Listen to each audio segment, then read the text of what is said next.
The trad wife to poverty pipeline is real. The trad wife to single mother pipeline is real. The fantasy of having all of these kids and being at home and having the husband take care of the family, that puts you in a precarious situation that not enough people talk about, but is real on the other side of it. And I'm glad that women are talking about these things in social media.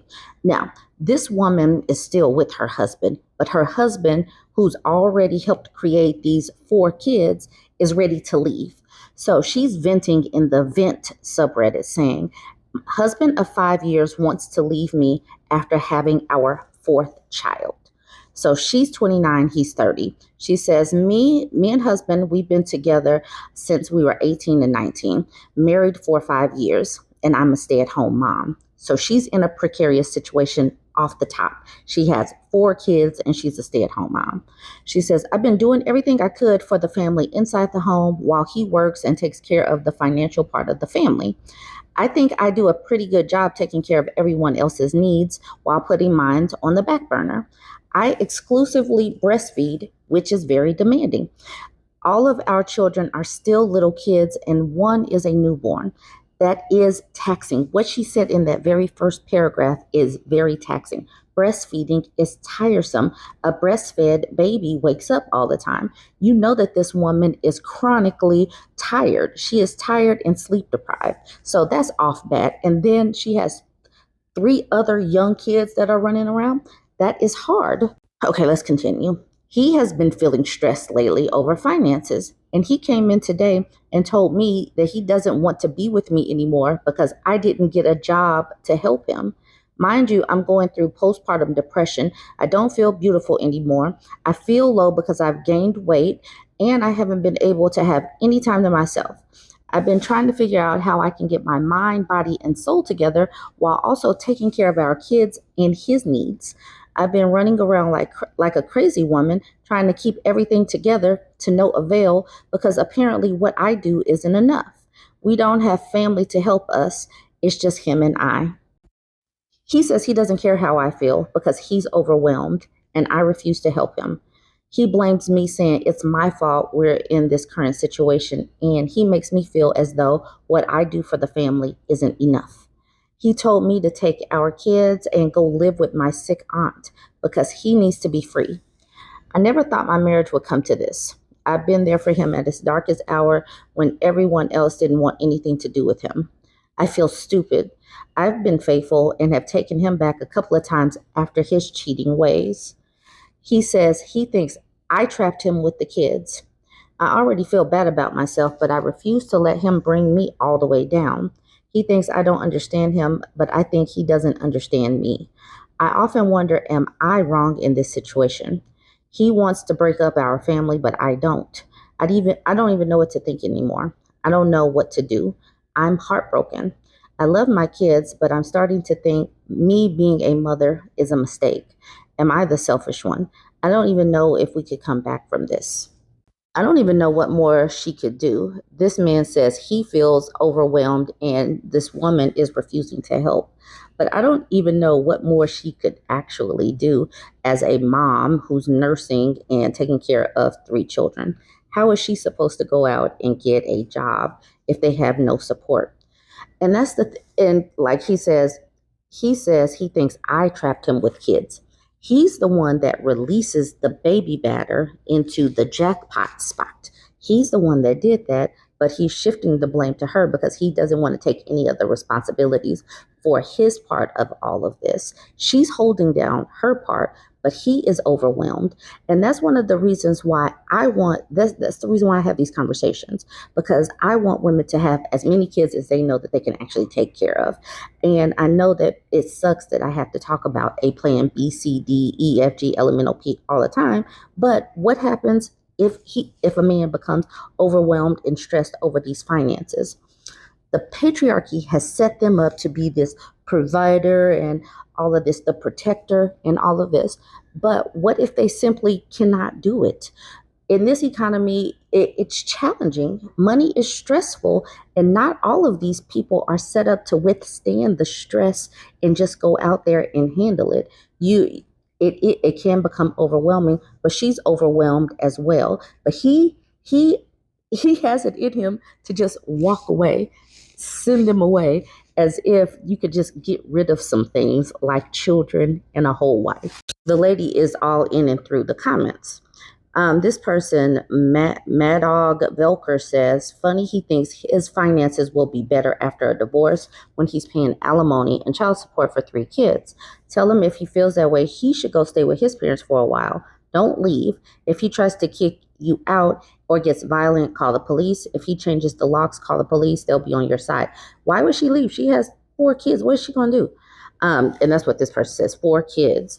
And then this person says, don't forget daycare and health insurance. Green Reveal says, this is the way. The idea that he thinks he'll be free when divorce says it all. This guy is a dimwit and is going to learn very quickly. Peter B. Parker says, 4 kids in 5 years is nuts. Natural Science says they've been together 11 years, only married for 5. So I'm assuming they had a few before being married. And the OP says, thank you. At least someone's using their brain. I never said I had 4 kids in 5 years, but I'm not about to go through each comment trying to defend myself. Substantial Step says, like he's either going to pay alimony or child support. That said, was he in on it, having 4 kids before 40? And then Love Fairy says, well, he must have been okay with it, or why else not use a condom? It takes 2 to make a baby, or 4. Lurking Toaster says, or get snipped. And then the next person says, or heck, pulling out ain't that hard. After this person says, or get snipped, the OP says, I suggested that. And he told me, don't ever say that to him again because he would never get snipped. I was on several types of birth control and it messed me up. So I stopped. I mentioned him getting snipped and he says no. So it's like I have to be the one to continue to mess up my body, shaking my head. Because we have to be responsible for the family, the kids, our bodies, the men's emotions, all of that. It just becomes too much. When Substantial Step says, was he in on it, having 4 kids before 30? And the OP says, of course he was. We don't have family like other people, so we talked about building our own family from scratch, like Adam and Eve. But now that things have been getting more difficult, he's trying to leave me with the kids. Mind you, this is my husband, high school sweetheart, and first love, not a baby daddy or a guy I just started talking to. I've known him since I was about 13, so I truly believed him when he told me that he wanted a big family and didn't want our kids in a broken home. I guess I was the only one serious about it. This is the reason why when people talk about vet better, do better, choose better, how do you choose better when you are young and then they can do things down the line? Like people change after being in the thick of things. You can say you want to have all of these kids, but when the everyday stressors happen, what you said 10 years ago won't matter. What they do right now can literally change your life, impact the kids, and all of that. That is what I want women to know. That is the reason why you should really, really reconsider having these big old families without support system, without any other plans in place, without a big old chunk of cash somewhere, because this could happen. The OP says, he says that I'm holding him back from living his life and I'm a burden on him because I refuse to get a job. How could she get a job? Like literally, this man would have to speak that out. Like, how would she go about getting a job? And what would he do with his children when she dumps them on him and he has to take care of them for a week or a weekend or something? Elsa says, tell him that a man that leaves his family isn't one. And then the OP says, he tells me women like me are the reason men leave their families because it's too much. And the women don't want to help, which isn't true. I've worked since I was 16 years old, so I'm far from lazy. There was a time when I was working and he wasn't, but I never complained about it or made him less than. And then Elsa says, have him take care of the 4 kids by himself for a day, and then ask him if he wants to do that every day for 2 decades. It seems like he needs to be properly shamed about this, and it might need to come from someone other than you, but he needs to know this is childish behavior. This relationship does not sound like it's going to withstand the test of time. This man is checked out. He's going to leave, and she's going to be stuck holding the bag. That's the reason why I say the trad wife to poverty pipeline is real. So I'm continuing to talk about the trad wife to poverty pipeline or the trad wife to single mother pipeline because it's very important to talk about. This woman has made her husband being a cheater her whole content. So she found out that her husband of 10 years is cheating and she has not told him that she knows. She's still going about life as usual because she knows that she needs to make a plan. So she makes all these videos where she's just showing herself doing things like a mom and a wife would do. But like I said, the content is all about her husband being a cheater and her not telling him. And for all of the folks that think that staying together for the kids is important and it makes them more emotionally sound and it just sends out healthier kids, well, she said that she's been crying all day and the kids have no idea why their mom is so broken. When women stay in these situations, even if it's for the good of the children or whatever, the kids are impacted. They don't want their mother to sit up here and be crying all day. That hurts them as well. Even little kids are empathetic to their moms being sad and crying and everything. So this woman obviously knows that she needed to create a plan and execute. So she said that she went out and found a part-time job for a few hours and he doesn't know about it. And that's probably one of the reasons why she hasn't let him in on the fact that she knows that he's cheating.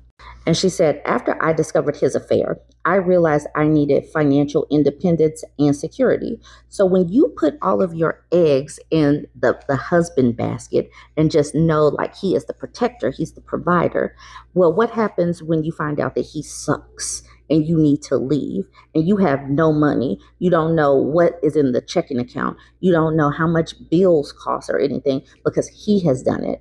That's one of the reasons why I continue to say it is such a risk, and you need to have plans B, C, D, E, all of the plans because you just don't know. Do you stick and stay and just be crying and stressed and all of that as you manage life?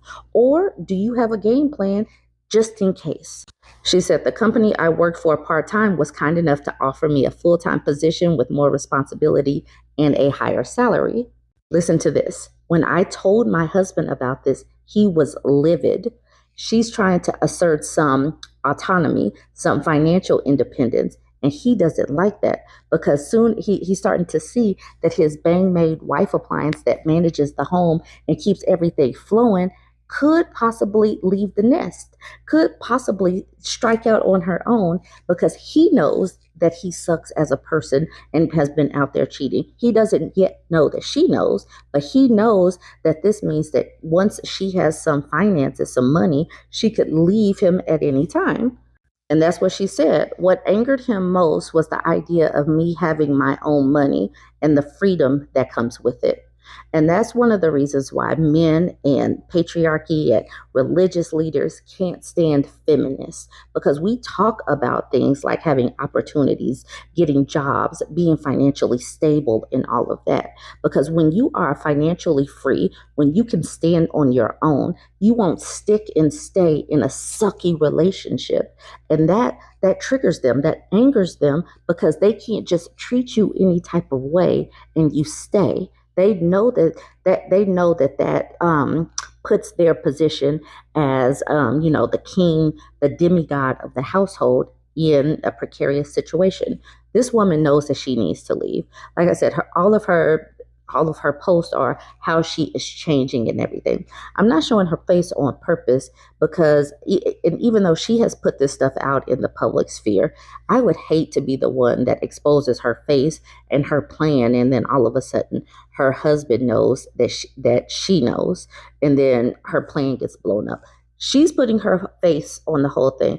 Anybody could literally tell her husband. So I don't know why she's doing this, but still, I just needed to tell this story.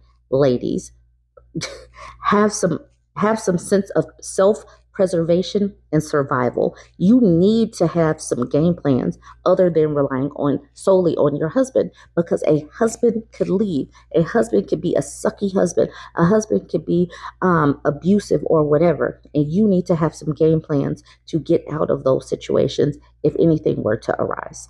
Let me know what you think about this one. Now we have this woman talking about her husband is having an affair. She's a stay-at-home mom, and she's like, don't do this, don't do this. The crazy thing is there'll be so much like polished content from trad wives and stuff. But what we have to talk about is what happens when the veneer comes off, when you pull back the curtains and you can see into the households. What happens? This is what happens on the back end. And this is the reason why women need to have a sense of self-preservation, a sense of survival, because it's not just about you surviving. It's what if that money is pulled and then you have these hungry kids, these cold kids, these kids that rely on you and you're the one looking at them. Being a stay-at-home mom is so precarious, but we do so much work. It's just unpaid and undervalued or unvalued labor. We do a lot of work as women, working women, single moms, career moms just do a lot, and most of it goes unrecognized or just undervalued. But women have got, like I keep saying, have some sense of self-preservation and survival. Don't have more kids than you can take care of. If you need to bounce and go get a job, what would you do? What would your contingency plans be? Because all of these stories that we're talking about right now, they probably thought that they were good. I got this man, he's providing, he's doing all of this. You don't go into marriage thinking that it's going to end. But what happens if he is gone through an affair, through death, through disability, whatever? What happens next? Anyways, I'm not coming in on the back end of this woman's speaking, but just join the conversation. Let me know what you think about all of these. Don't forget to like, comment, and share. My husband's been in a year-long affair with a younger woman, and I am in no financial position to leave, so I'm going to tell you something very important right now. If you're thinking about getting married, or you're young and you just got married, I want you to remember, never, ever, ever rely on a man 100% financially. Don't ever take the words, I'll pay the bills, you stay home, seriously. Don't ever do that. Because I'm telling you, it's probably one of the biggest mistakes I've ever done in my life. The biggest mistake. My husband's been in a year-long. Someone posted a comment on my previous video. It's buried somewhere in there, but basically they were saying that stay-at-home moms should be paid by their husbands to stay home, and I'm going to tell you why I think that's a phenomenal idea. I have yet to be given an answer as to why stay-at-home moms are the only people on this planet that do not get paid. Because let's think about it for a second. If you're a stay-at-home mom, you are cooking, you are cleaning, you are doing the laundry, you are taking care of the kids, you are doing errands, you are doing everything in that house. But as soon as you want to outsource that work, you have to pay for someone else to do it. If you need daycare, you pay for childcare. If you need a babysitter, you pay someone to babysit your kids. If you need to go to do your laundry at the laundromat, you pay to do it there as well. If you need to hire a cook, you pay someone to cook. So tell me why in this day and age, why husbands aren't paying their wives to be stay home. And I'm going to tell you why they are not paying them. It's because you cannot afford her. You cannot afford to pay your wife to stay home and raise your kids. That is why it is unpaid labor. I don't believe for one second that the system was set up to help working moms and or stay-at-home moms thrive. I know the men are going to come into the comments and argue about it all. It doesn't matter what you say. I don't care what you think, because the fact is that if you have a stay-at-home mom, you should be paying her some kind of salary to stay home. Being a stay-at-home mom is a ginormous financial risk for a woman. And of course could affect her future potential earnings, her retirement savings, all of that stuff comes into play. So like, why wouldn't you protect your wife in that way? Like, why? The world that we live in, unfortunately, the majority of the unpaid labor falls on the backs of women, and that's just the society we live in, and that's the patriarchy at its finest. Now go fight about it in the comments, okay?